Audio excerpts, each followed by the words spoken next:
what is known as the Hill of Evil Council. It's also known as the Hill of the Government House. It's here that the UN peacekeepers, the observers, are situated in what was once the British Government House.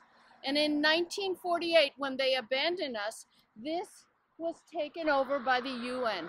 For a very short period of time, it was also under the Jordanian control.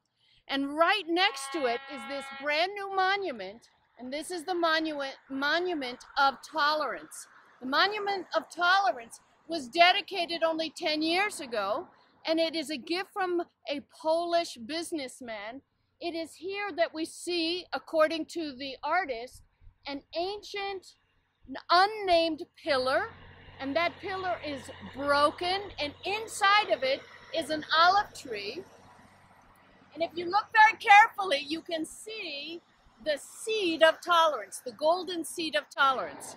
So we have here a very interesting place. We have the Hill of Tolerance, the Monument to Tolerance.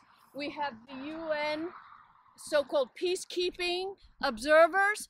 And behind us here, we have a hill known as Jabal Mukabir Hill.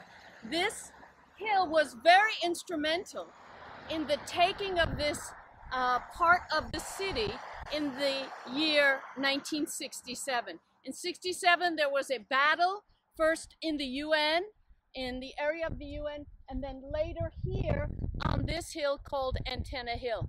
And we're standing in the southeast corner of Jerusalem, just above a neighborhood that was created after 1967, when Jerusalem was reunited. So here we have history, modern in our midst, on top of an ancient hill that has the tradition of being the Hill of Evil Council.